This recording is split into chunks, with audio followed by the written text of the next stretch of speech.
안녕하십니까. 예. 이번 시간 인재로 공부는 교재로는 222쪽 되겠습니다. 지난 시간에 이어서 임재 본문부터 좀 해보겠습니다.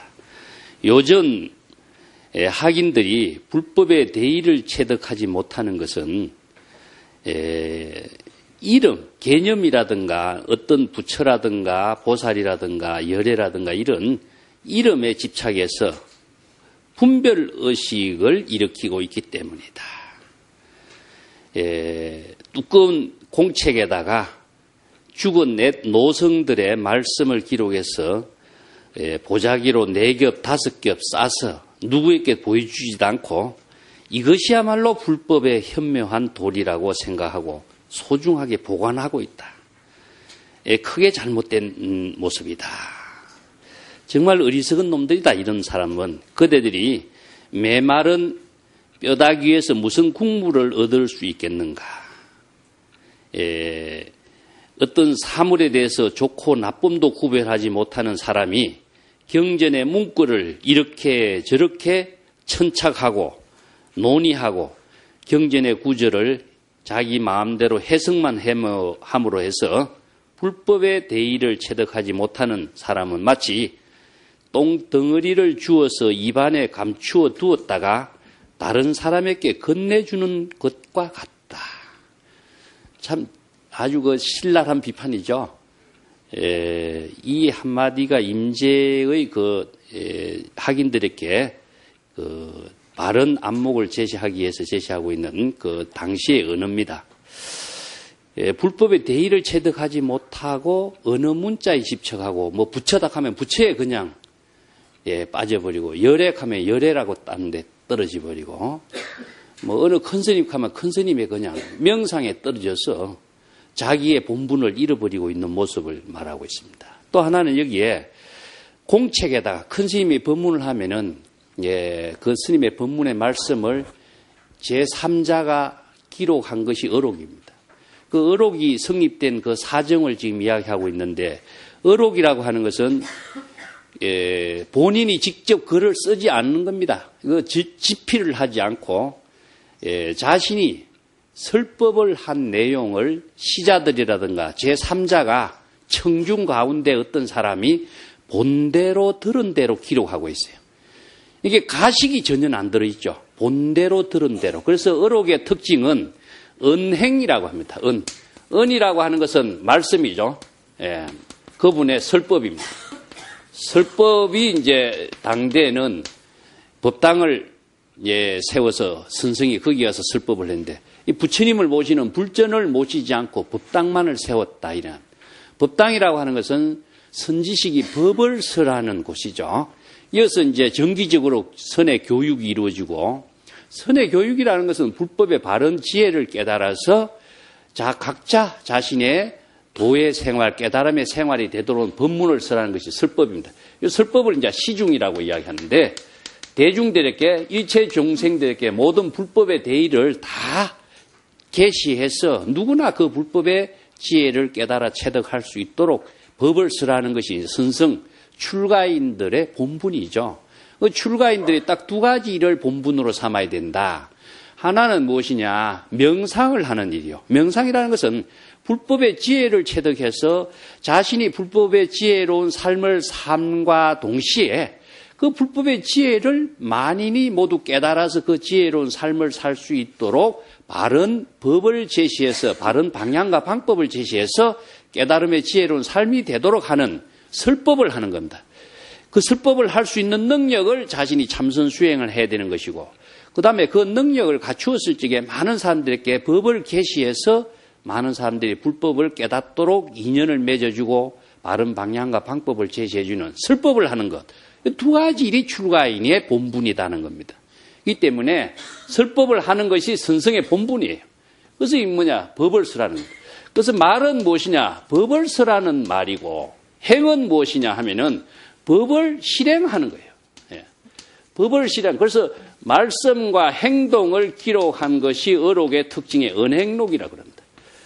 설법을 기록한 것이고 행동을 기록. 이것은 뭐냐? 어떤 행동이냐 하면은 불법에 의한 설법이고 불법에 의한 행동이기 때문에 행동은 무엇이냐 하면은 뒤에 이제 선문답에도 나오지만은 어묵동정, 말하는 것이라든가 침묵을 한다든가 움직이는 것이라든가 조용히 있는 생활, 어묵동정이죠.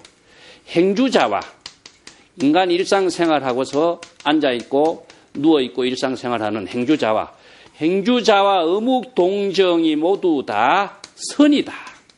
그래서 깨달음의 생활이 되도록 하는 것은 불법의 지혜로운 삶을 사는 언어와 설법과 말씀이나 선문답, 그 다음에 일상의 모든 행동까지도 불법의 삶을, 지혜로운 삶을 여법하게 말하고 행동하는 모습을 기록한 것을 언행록이라. 이게 언록입니다. 이 때문에 그냥 자기가 아는 지식을 이렇게 이야기하는 세계가 아니라 그 지혜로운 삶을 설법하고 행동으로 제시하고 있죠. 그렇기 때문에 또 일상생활의 언어로 사용하고 있어요.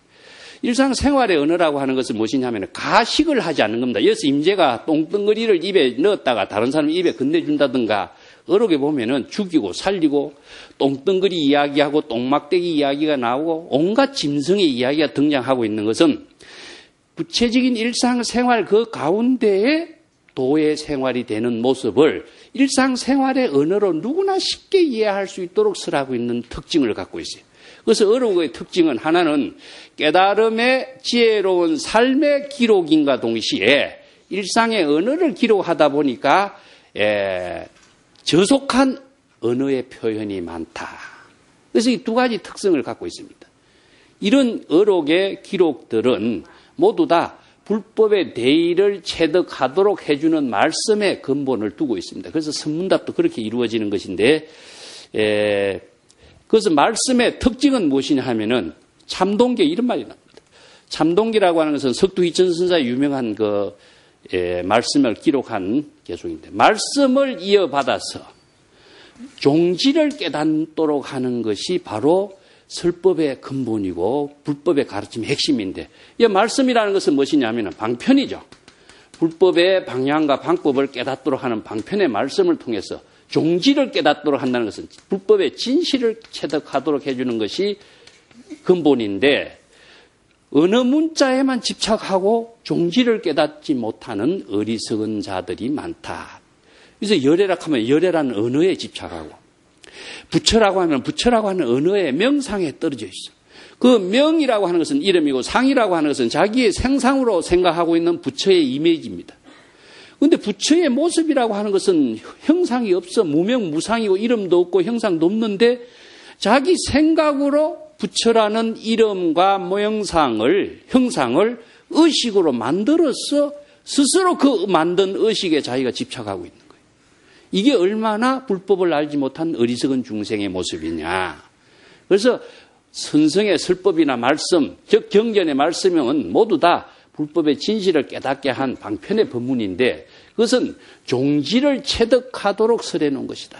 그래서 이 종지라든가 이것은 다른 말로 한다면 불법의 현지라든가 다른 말로 한다면 불법의 대의라든가 이런 의미죠.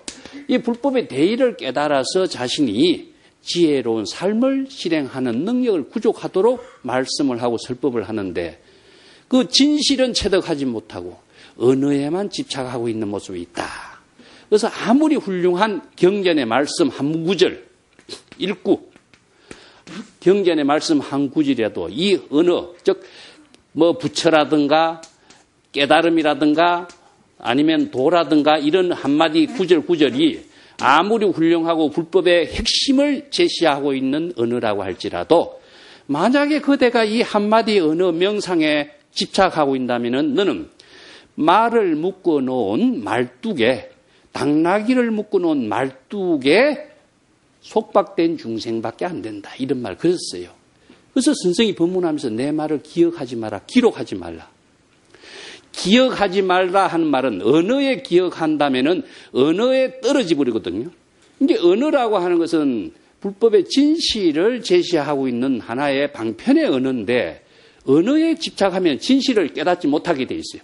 그래서 언어를 기억하지 말고 진실을 체득하는데 참된 수행자가 되도록 하라. 이 법문을 하는 것이 내 말을 기억하지 말라 이런 말을 합니다. 그렇기 때문에 여기에 선생들의 설법을 제자들이 제3자가 기록한 겁니다. 그 왜 이렇게 기록했느냐 하면요. 선생들의 설법이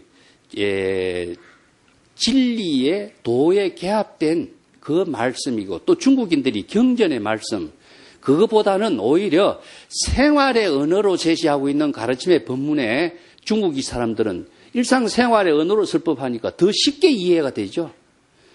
그래서 선생들의 설법이 제자들에게 그냥 흘려보낼 수가 없어요. 그것을 기록한 한마디 한마디를 모아서 지금 임재록이라고 하는 이런 어록이 만들어진 겁니다. 그래서 임재가 한평생 설법을 했는데 임재가 설법한 내용을 다 기록한다면 이 책 한 권만 되겠습니까? 엄청난 양이 되겠죠? 그 가운데 핵심만 모아놓은 것이 임재록이라는 그 의미예요. 이 때문에 군더더기는 싹 빼버리고 핵심만 모은 기록의 모습이 오늘날 지금 임재록이라고 하는 책으로 임재의 설법을 우리가 보고 있는 겁니다. 자, 어리석은 사람들아, 메마른 뼈다귀에서 무슨 국물이 얻을 수 있다고 언어 문자 명상에 떨어지고 있느냐. 어떤 진실을 바로 볼 수 있는 지혜는 무엇이냐. 옳고 그름, 좋고 나쁨. 이런 판단력을 가지고 여법하게 실행할 수 있는 능력이 있어야 되는데 어묵 동정이 행주자화가 모두 선이다 하니까 어묵 동정 행주자화가 그럼 일상생활하는 누구나가 그러면은 어묵 동정 행주자화가 선이고 깨달음의 생활이라고 한다면은 불법 공부할 이유가 뭐가 있느냐 이런 말이 나오죠. 그럼 여기에 기준은 뭘까요? 여기에서 항상 기준은 무엇이냐? 불법이 기준이 되고 있어요. 불법으로 설법하고 불법으로 행주자와 어묵동정이 돼야지 중생심으로 설법하고 중생심으로 행주자와 어묵동정하는 걸 선이라고 이야기 안 해요. 이 중생은 하나하나 모든 행동, 생각, 모든 것이 다 업으로 연결되어 있고 또 혼란과 무명과 착각에 빠지게 하는 중생심이 어떻게 바른 지혜의 말씀이고 바른 도의 방향을 제시하고 올 수 있는 방편의 법문이 될 수가 있겠느냐 하는 거죠. 이 때문에 똑같은 언어지만은 불법에 의거한 여법하고 여실한 그 설법과 지혜로운 생활, 그것이 바로 어록의 기록의 의미를 갖고 있는 겁니다. 자, 여기서 경전의 문구를 이렇게 저렇게 자기 마음대로 언론하고 구절을 해석하고 불법의 대의를 체득하지 못하는 사람은 어느 문자 경전의 구절을 아무리 많이 읽고 알고 외우고 있다고 할지라도 그것은 마치 무엇이냐? 똥덩거리를 입에 넣었다 뱉었다 하는 꼴과 마찬가지다. 입으로 우리가 말을 하는 것이나 경전을 입으로 외우는 것이나 중생의 업을 짓는 행위는 똥덩거리를 입에 넣었다 뱉었다 하는 거나 마찬가지다. 아주 신랄한 비판이죠. 그 뒤에 구절도 있습니다. 선생이 불법의 지혜를 바르게 제시하지 못하는 것을 자기가 경전의 구절을 많이 외우고 익혀서 다른 사람들에게 설법을 해준다든가 말을 해준다는 것도 마찬가지다. 건네주는 것을 비유를 어떻게 했냐면은 마치 세간에서 일반 사람들이 발음하기 어려운 말을 빨리 옆에 사람에게 전달하는 놀이, 이걸 정구령이라고 합니다. 이 말을 전달하는 놀이와 같이 일생을 헛되이 보내게 될 것이다. 이 정구령이란 말은 우리가 텔레비 같은 데도 보면 왜 게임할 적에 발음하기 어려운 용어들을 가지고 다른 사람에게 똑같이 발음하도록 빨리 이렇게 발음해서 전달할 수 있는 그런 놀이가 있죠. 이제 말 전달하는 놀이라고 하는데 이게 경전의 말을 익혀서 다른 사람들에게 말을 전해주는 세간에서 이야기하는 놀이나 뭐가 다를 바가 있느냐. 그 언어라고 하는 것을 통해서 진실된 지혜를 체득하는 능력이 구족되지 못한다면 불법 공부와는 전혀 관계없는 것이다. 그냥 세간의 놀이나 하나도 다를 바가 없다. 그래서 그런데도 그대들은 스스로 나는 출가한 사람이다 말하고 있지만은 누군가 불교에 대해서 물으면은 바로 입을 꾹 다물고 대답하지도 못하고 눈은 새까만 굴뚝과 같이 눈동자를 굴리고 입은 굳게 닫혀서 대답도 못한다. 이게 무슨 말이냐 하면요. 누가 설법을 부탁하면은 바른 불법을 제시해주는 안목이 없고 지혜의 그 능력이 없기 때문에 이번 빗장을 주는 듯이 딱 아래 위에 입술이 붙는 것을 입이 이게 꼭 다문다는 뜻이고, 눈동자는 새까만 눈동자가 굴뚝과 같다는 것은 눈동자가 지혜의 빛이 나와야, 밝은 빛이 나와야 되는데 무명, 이게 깜깜하게 자기가 암흑 속에 빠진 눈동자가 되어가지고 선과 악도 바른 지혜도 판단하는 능력이 없는 중생의 모습을 이렇게 비유해요. 그 장자에 보면은요, 그 천도편에 보면은 제나라 황공이라는 사람이 단상우에서 이렇게 책을 쭉 읽고 있었어요. 그게 뭐 제왕이니까 책을 읽는 모습이 이제 여유가 있고 그렇죠. 그 밑에서 이제 윤변이라고 하는 사람이 수레 만드는 그 장인입니다. 수레를 만드는 유명한 이제 사람인데, 이 사람이 이제 황공이 이렇게 이야기해. 그 전하가 읽고 있는 것은 무엇입니까? 하니까 책을 읽고 있네. 그럼 책이라는 것은 무엇입니까? 성인의 말씀을 기록한 것이지. 그 성인의 말씀을 기록한 것 같으면 그건 죽은 사람의 말이 아닙니까? 물론 죽은 사람이지. 그렇다면 죽은 사람의 찌꺼기나 다름없는 거 아닙니까? 이런 말을 하니까 이놈이 감히 금방지게 그런 애경스럽지 못한 말을 그렇게 하면, 너는 도대체 네가 도대체 어떤 생각을 갖고 있길래 그런 무엄한 그런 말을 하느냐 하니까 이제 이 윤편이라는 사람이, 나는 평생 수레 만드는 일을 하고 있는 장인입니다. 그렇지만 이 수레 만드는 일을 내 아들에게 가르쳐줘도 아들이 이게 제대로 이해를 하지 못하더라. 그래서 언어로 설명할 수도 없고, 이게 뭐 어떻게 기술적으로 이렇게 전해줄래도 전해줄 수가 없더라. 그래서 내 나이 70이 되도록 내가 아직까지 이렇게 수레를 만들고 있다. 수레를 너무 많이 깎으면은 헐겁고, 너무 적게 깎으면은 빡빡에 들어가지도 않고, 이 하나하나의 수레를 맞추고 만드는 모든 일이 하나하나를 현실 생활 속에서 자신의 일을 통해서만이 이 일을 이룰 수가 있지, 어느 문자로 설명할 수도 없고 말로서 제시해 줄 수 없더라. 이렇게 이야기하는 이야기가 나와요. 그래서 어느 문자라고 하는 것은 사람의 성인의 말씀이지만은 성인의 말씀을 통해서 자신이 그 경지를 체득하게 하는 그 의미가 우리가 경전 공부, 어록 공부의 의미인 것이처럼 어느 문자에만 천착해서 자신이 도를 실행하는 힘을 갖지 못한다면은 한갓 어느 문자에 집착해서 업을 짓는 중생의 그 길에서 벗어나지 못하지 않느냐. 이런 이제 비유가 있죠. 이게 이제 깨달음의 지혜로운 생활 그 자체는 어느 문자에 있는 것이 아니다. 현실 생활에 있는 것이다. 수레를 만드는 그 일에서 도의 생활이 이루어지는 것이지, 수레를 만드는 일을 아무리 잘 기록했다고 그 글자에서 수레가 만들어지는 거 아니거든요. 내가 가끔 이러니까 농가대학에서 호박을 재배하는 것을 농가대학 교실에서 아무리 강의를 잘해도 농가대학 교실에서는 호박이 열리지 않아요. 호박은 어디에서 열립니까? 땅에서 열려요. 그래서 일을 하는 그 현실 생활에서 도는, 삶은, 깨달음의 지혜로운 생활은 이루어지는 것이지 교실 이 안에서 이루어지는 건 아니거든요. 그렇지만 여기에서는 그런 방향과 방법을 우리가 바르게 배우고 익히는 의미고, 그것을 각자 자신이 깨달음으로 실행하는 길은 현실 생활 속에서 이루어진다. 그래서 수행자들이 법을 설하는 자신의 본분을 하지 못하는 것도 수행자의 허물이요.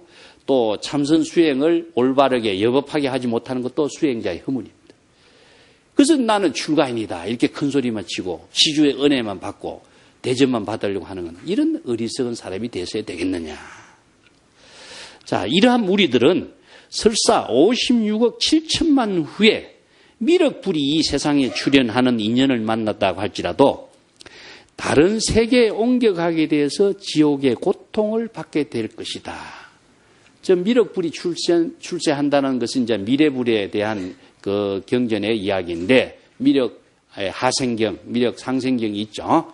그것은 미륵의 정토에 왕생하는 세계까지 우리 신라 불교가 그 화랑도 정신이 미륵의 정토에 그 구현해서 있었던 겁니다. 그렇지만은 미륵이 미래이기 때문에 불교는 미래의 종교가 아니다. 이것은 이제 선에서는 이것을 연연이란 말을 씁니다. 연연. 예, 당나귀 여자를 써가지고 그 12지 가운데에 당나귀해는 없죠. 예? 그래서 당나귀해가 없기 때문에 12지 가운데에 여연이란 말인데 그대가 아무리 그렇게 불법 공부를 하면은 당나귀해가 도래할 때까지 불법을 깨닫지 못할 것이다. 이런 말이에요. 그 영원히 불법을 깨닫지 못한다는 이야기를 이렇게 비유해요. 그게 불법이라는 것은 항상 지금 여기서 깨달아야지 미래에 또 잘 죽기 위한 종교, 내세의 종교, 불교는 아닙니다. 항상 현세의 종교, 지금 여기 깨달음에 지혜로운 삶을 실현하는 종교를 바르게 알지 못하면은 환상의 불자가 되어버린다는 거죠. 자, 한 단 더 넘어가겠습니다. 그렇다면 여러분들은 허둥지둥 분주하게 여러 곳을 돌아다니면서 무슨 물건을 찾으려고 그대들이 발바닥을 닳도록 뛰어다니고 있느냐. 이건 마음 밖에서 도를 구해 다니는 모습을 수행자들을 비판하고 있는 거죠.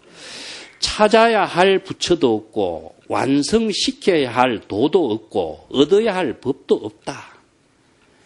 밖으로 형상이 있는 부처를 구한다면 그대들은 부처가 결코 될 수가 없다. 올바른 수행자라고 할 수 없다.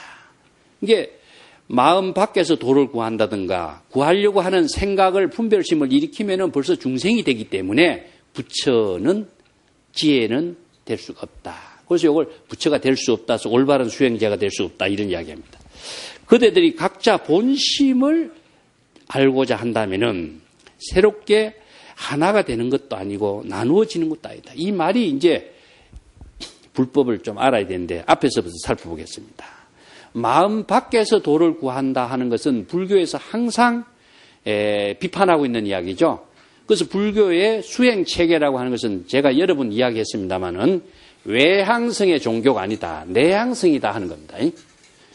보통 많은 사람들이 이 불법의 바른 방향을 모르기 때문에 마음 밖에서 그래서 외향성으로 찾는 겁니다.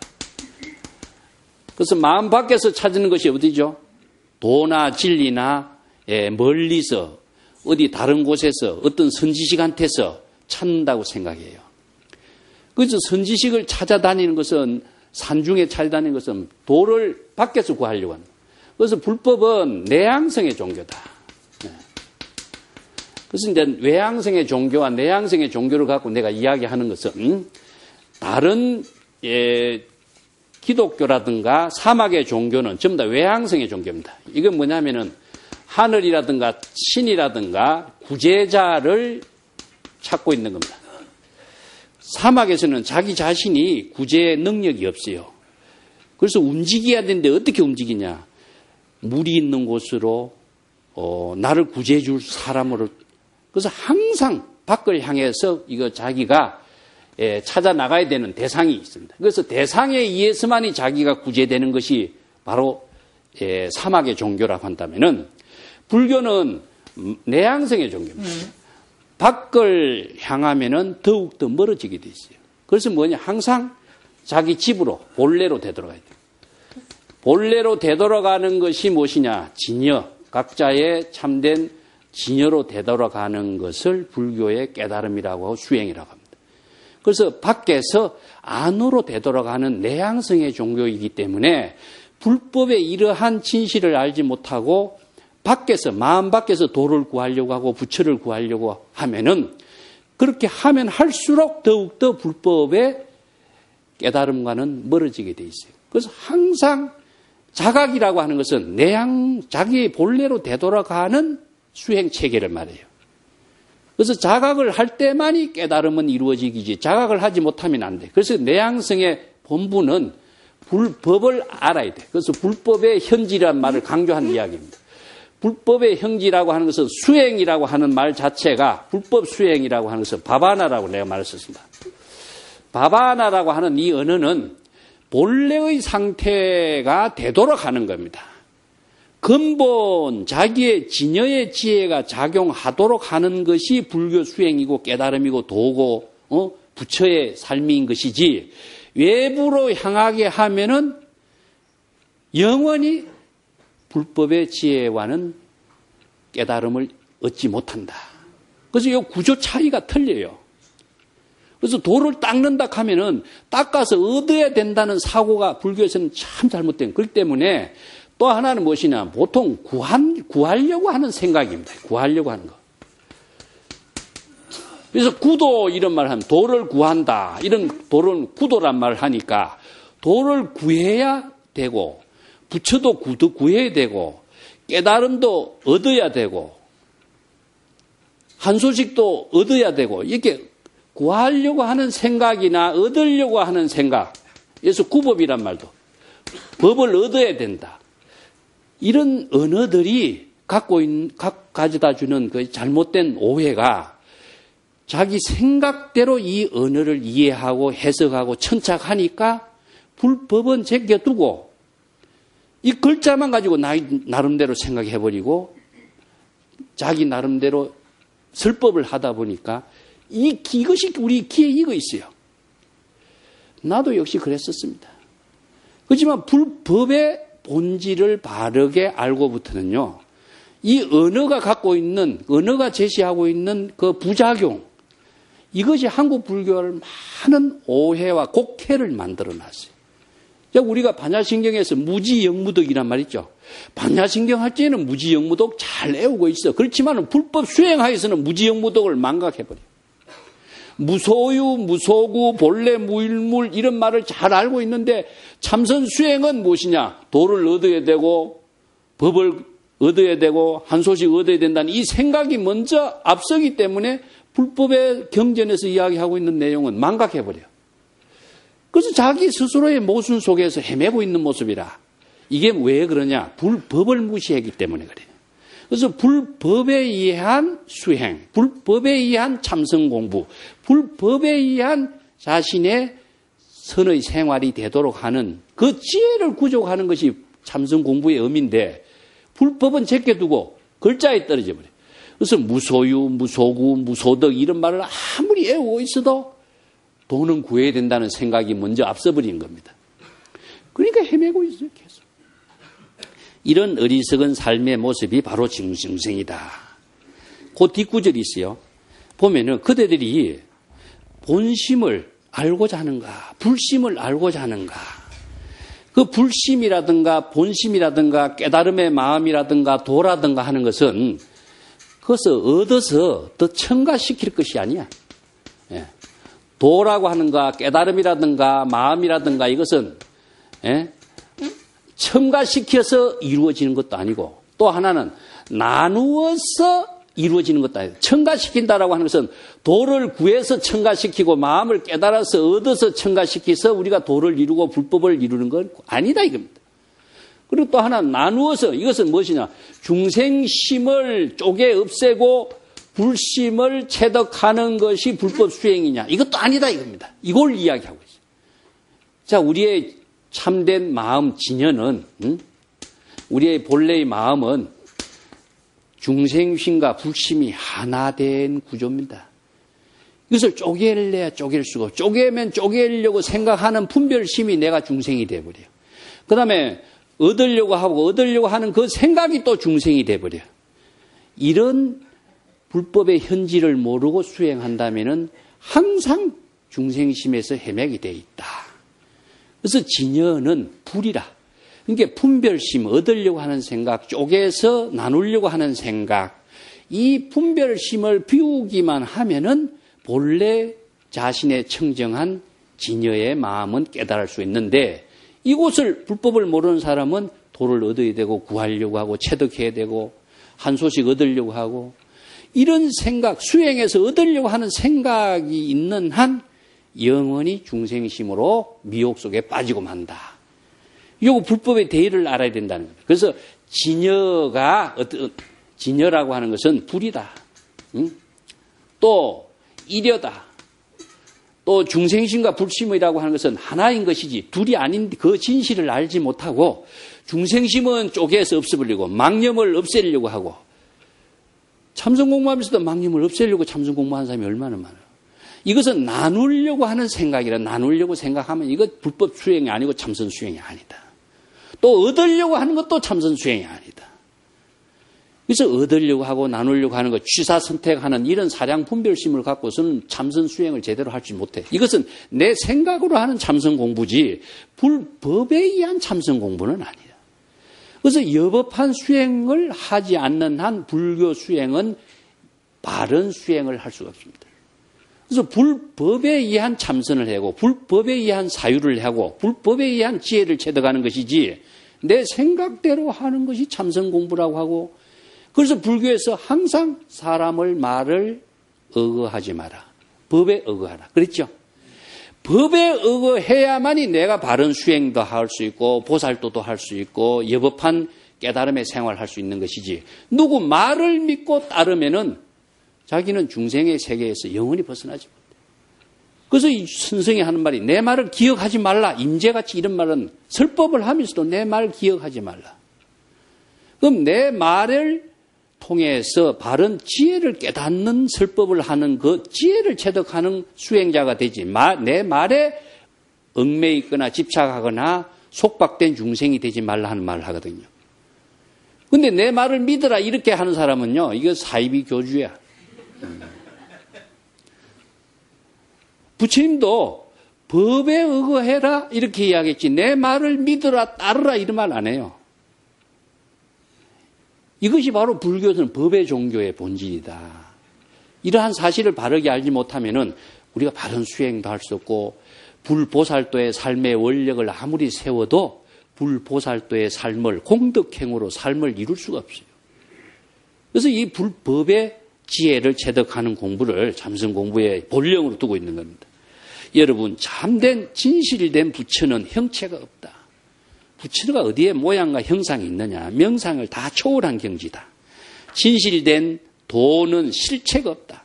도라고 하는 어떤 고정된 어떤 실체나 모양이라는 거 없어요. 그렇기 때문에 얻을 수 있는 건 아니죠. 얻을 대상이 있는 것도 아닙니다. 명상이 없기 때문에 외부에서 마음 밖에서 얻어야 할 어떤 대상으로 열애나 부처도 없는 거고, 모양과 실체가 없는 것이기 때문에 도라고 하는 것을 수행해서 얻는다, 구한다 이렇게 생각해도 안 되죠.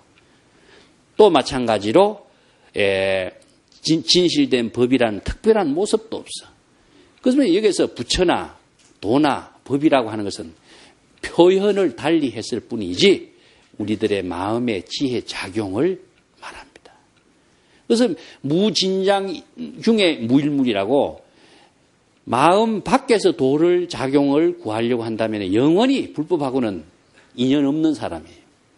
항상 자신의 본래의 마음, 내향성의 중, 자신의 불법의 마음으로 지혜를 작용하는 힘을 구족하는 것을 불법 수행의 의미다 하는 겁니다. 그렇기 때문에 이어서 부처라든가 도라든가 법이라고 하는 것은 하나의 언어적인 표현일 뿐이지 그것이 실체 있는 모습이라고 생각해서는 안 된다. 이 열애나 부처나 도나 법이라고 하는 이 세 가지 언어라고 하는 것은 서로가 혼용되어 있어. 혼용되어 있는데 한 곳에서 화합을 이루고 있습니다. 그래서 화합일이처란 말이 그래서 나옵니다. 자, 화합일이처. 언어라고 하는 것은 무진장 많은 언어의 방편으로서 복잡하지만은 화합일이처요. 한 곳에서 화합을 한다 해서 한 곳이라는 것은 어디냐 하면은 우리의 본래의 마음에서 화합된다. 그래서 수없이 많은 갈등과 차별, 분별심, 선과 악이라든가 모든 중생의 분별심이 어디에서 화합되느냐? 우리의 근본 마음으로 진여로 되돌아갔을 때 화합이 됩니다. 화합이라고 하는 것 자체는 화쟁과 같은 의미로 원효가 주장하는 화쟁과 같은데 수없이 많은 색깔과 모양이 있는 여러 가지 강물이 바다에 들어갑니다. 그래서 바다에 10가지 덕을 이야기하고 있죠. 각자 뭐 한강, 두만강, 강 이름이 다 있지만은 그 이 강물이 바다에 들어가면 어떻습니까? 한강도 없어지고 두만강도 없어져. 그래서 개체적인 모양과 형상과 색깔이라고 하는 것이 근본, 진여로 되돌아가고 바다로 되돌아갔을 적에는 모든 것이 다 흔적이 없어져. 그 다음에 바다에 되돌아가면은 바다는 항상 한 맛을 유지하고 있어요. 그래서 일미라, 그래서 일여라고 하는 말이나 진여라고 하는 말은 그와 같은 의미입니다. 그 다음에 아무리 더러운 것이 바다에 들어가더라도 바다는 항상 파도로서 정화작용, 자정 능력을 갖고 있기 때문에 썩은 시체를 그냥 두질 않아. 우리의 마음, 진여의 깨달음의 지혜 작용은 중생심이 아무리 번뇌 망념이 자주 일어난다고 할지라도 불법에 의해서 지혜가 작용하는 그 힘에 의해서 일체의 중생심이 소멸시킬 수 있는 능력이 있어요. 그래서 불법의 지혜로만이 중생심의 모든 망념의 업을 소멸시켜요. 그래서 업장소멸이라고 그래요. 그래서 불법의 지혜가 작용하지 않으면은 중생이 업성이 자꾸 증가되고 있죠. 그래서 불법에 의한 사유는 중생심으로 작용하는 마음속의 번뇌 망념의 업장을 소멸시키는 수행이기 때문에 참선수행이란 말이에요. 연불수행도 마찬가지입니다. 그냥 나무아미 타불 이 한마디 연불이 자신이 지혜로 작용하는 힘이 되기 때문에 일체의 중생심의 업장을 소멸시키는 수행이 돼. 그래서 연불수행이 돼. 그래서 수행을 하지 않고 작용을 하지 않으면은 그 자신이 그런 지혜로운 생활이 이루어지지 않게 돼 있습니다.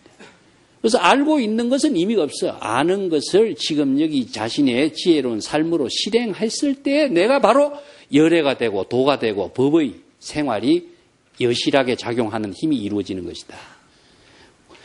그렇기 때문에 이러한 사실을 알지 못하는 사람은 끝없이 번뇌 망념의 업장을 짓는 중생으로서 윤회의 세계에서 벗어나지 못하게 될 것이다. 그래서 불법에 의한 자각으로 해서 업장 소멸을 이루고 중생의 윤회의 세계를 초월할 수 있는 지혜를 이룰 수 있는 것이다. 그 뒷장 더 넘어가겠습니다. 그러면 어떤 것이 진실한 부처이고 진실한 법이고 진실한 도입니까? 이것은 이제 이런 설법을 하니까 그 당시에 대중 가운데 한 사람이 그러면 스님이 제시하고 있는 진실한 부처나 법이나 도는 어떤 경지인가? 그걸 구체적으로 좀 설명해 주세요 하는 질문을 한 겁니다. 그러니까 임재 스님이 그에 대해서 부처란 우리들 마음이 청정한 것, 청정하다라고 하는 것은 일체의 번뇌 망념이 없는 진여, 본래 마음의 작용이 부처인 것이다. 그래서 금강경에도 열애란 제법 여여, 여여한 것이다 이런 말 했죠. 그래서 열애라고 하는 것이 진여의 지혜가 작용하는 것을 열애라고 한다. 그래서 이게 전부 다 불법에 의해서 우리들의 마음을 진여라고 이야기해요. 그 우리의 청정한 마음을 진여라. 그 참된 본래 그대로의 모습이란 뜻입니다. 참된 본래 그대로의 모습. 그래서 이것을 여여라고도 하고, 이걸 진여의 지혜가 작용하는 것은 불법에 의해서만 작용하는데 진여의 지혜 작용하는 것을 열애라고 이야기합니다. 열애. 열애를 다른 말로 한다면 부처라. 그래서 일체의 모든 존재가 여법하게 생명활동을 하고 있는 것, 이것은 나무도 일체의 모든 존재가 생명활동, 물도 여법하게 자신의 생명활동, 식물도 모든 존재가 다 여법하게, 여법함이라는 것은 자신이 시절 인연에 따라서 자기 본분사의 생명활동하고 있는 모습을 여법이라고 그래요. 이것을 왜 여법이란 말을 쓰냐 하면요.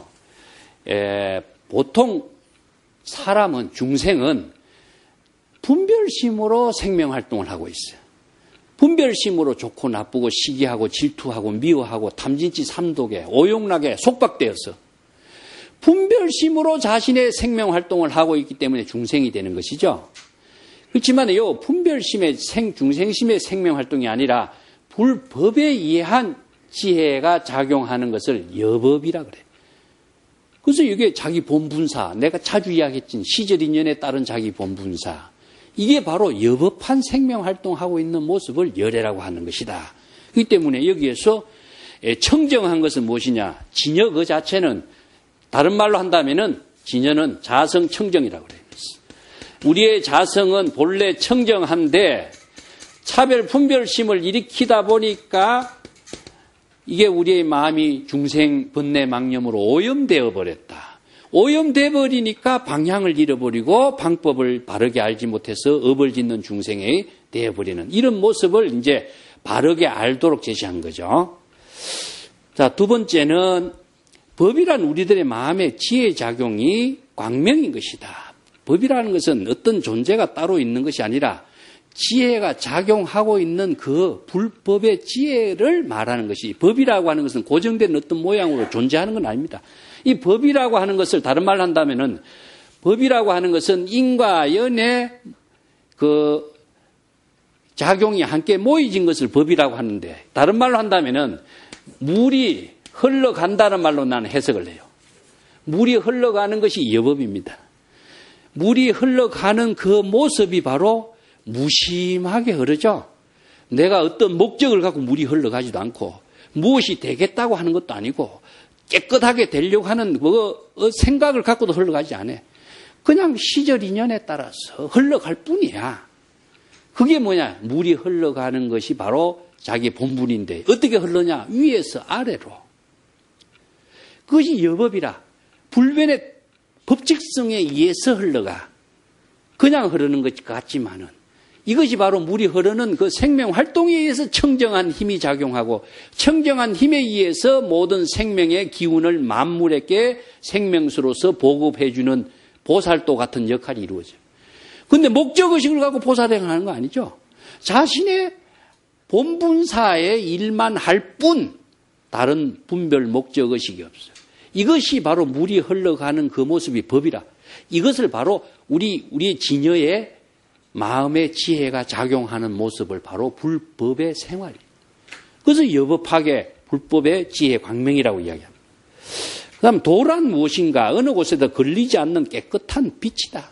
도라고 하는 것은 사통팔통 막힘이었으면 안 되겠죠. 그래서 신신명의 지도라고 하는 것이 무엇이냐? 사량 분별, 차별 분별심이었을 적에 우리의 진여가 작용하는 것이 바로 지도의 세계다. 도라고 하는 것은 막힘이 없어. 우리의 마음의 지혜의 작용이 사량 분별심을 하고 번뇌 망념을 일으키고 집착의 대상을 두면은 막혀버려. 어떤 생각을 오래 하면은 물이 얼음이 된 것처럼 굳어져 버려. 죽어야 되겠다 생각하는 사람은 자살해버리는 겁니다. 이 생각을 뭉쳐지지 않도록 하는 것은 무엇이냐? 생각을 흐르게끔 하는 것이다. 흐르게 하는 작용이 어떤 작용이냐? 중생심으로 흐르게 하는 것이 아니라 여법학의 불심의 지혜로 흐르게 하는 것이다. 그래서 여법이라고 하는 것은 물의 흐름과 같은 것이 정지되거나 어디에 대상을 두면은 정체되거나 집착을 하면은 흐름을 방해하는 것이기 때문에. 그래서 우리의 도는 지혜 작용을 도라고 이야기합니다. 마음의 지혜가 작용하는 것이 물이 흘러가는 것처럼 여법하게 흐르는 그것을 도라고 하고 그것이 도라고 하고 법이라고 하고 그것을 열애라고 하고. 자, 여기서 열애나 법이나 도라고 하는 언어는 달라. 그렇지만 내용은 어떻습니까? 하나예요. 어떻게 하나가 되냐? 진여의 화합된 한 곳에서의 지혜로서 이루어지기 때문에 진여의 지혜가 작용하는 것을 열애라고 하고 도라고 하고 부처라고 이야기했을 뿐이지 그 내용은 달라. 그래서 한 곳에서 화합되고서 작용하고 있는 모습이다. 이 때문에 불법, 도, 이 셋은 바로 하나이고 모두 하나의 헛된 이름에 불과하다. 이것은 방편으로 제시한 언어 문자에 불과하고 그 부처나 법이나 도라고 하는 고정된 어떤 실체가 있는 것은 아니다. 여기서 실체가 없다라고 하는 말을 금강경에서는 무실이라고 이야기했죠. 그래서 무실은 무엇이냐 하면은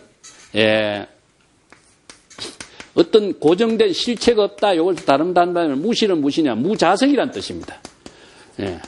무자성. 자성이 없다. 고정된 독자적인 어떤 그 본질의 그 근거가 있는 것은 아니다. 그래서 우리의 마음이라는 것도 뿌리가 있는 것도 아니고 자성이 있는 거 아니다. 작용하는 것을 마음이라고 한다. 실체가 있는 것으로 착각하면은 그 마음을 찾으려고 하고 구하려고 하는 분별심이 작용하죠. 마음은 작용하는 데 있는 것이지 실체로 존재하는 것은 아니라는 사실을 잘 알아야 한다. 이것을 지금 임재가 우선 이야기하고 있는데 조금 시간이 다 돼서 나머지 시간은 다음 시간에 좀 더 연결해서 하고 오늘 이것으로 마치겠습니다.